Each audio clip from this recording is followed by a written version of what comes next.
समाजकार्यच करतो. हे राजकारण चालू असतं. हे चंदिका नामगाडी, हे जगन्नाथाचं रथ आहे. पण तुम्ही जन्माला आल्यानंतर ना या सर्वसामान्यांसाठी करा.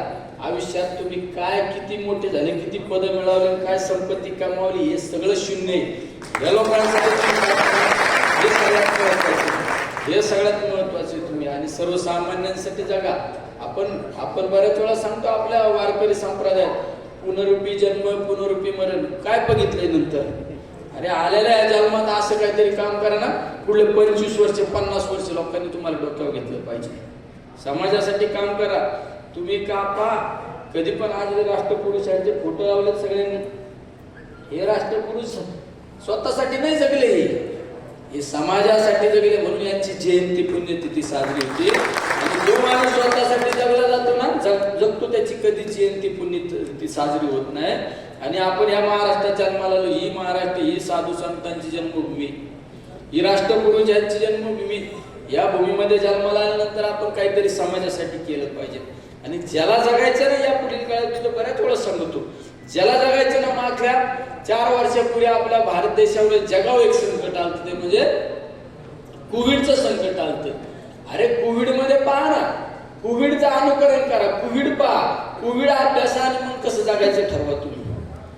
अरे रक्तातल्या नात्यातलं जरी कुणी गेलं तर अंत्यविधीला जात नव्हतं, कुणी त्याच्या कुठल्या घटनाला याला जात नव्हतं, आपण हॉस्पिटलमध्ये जात नव्हतं. एखाद्या रक्तातल्या नात्यातलं कुणी हॉस्पिटलमध्ये गेलं तरी जात नव्हतं. अरे हे सगळं मायाजाळ आहे, हे सगळं खोटे. तुम्ही पाहिलं असेल पेपरला बातम्या, एक ठाण्याच्या 1500 कोटी रुपयाची संपत्ती असणाऱ्या नगरसेवकाच्या अंत्यविधीला कोणी घरातलं नव्हतं.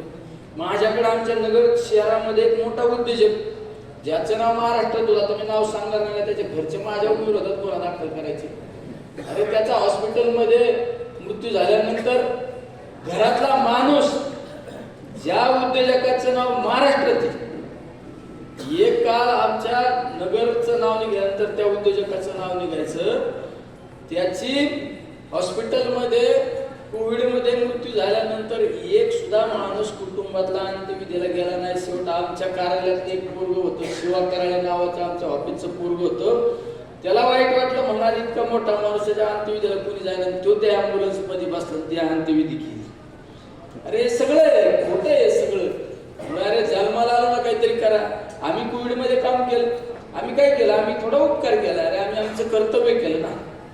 अरे कर्तव्य केलं. तुम्ही कर्तव्य करत असताना संकटात सुद्धा एक परमेश्वराची अशी अदृश्य शक्ती असती, ती तुमचं संरक्षण करीत असते.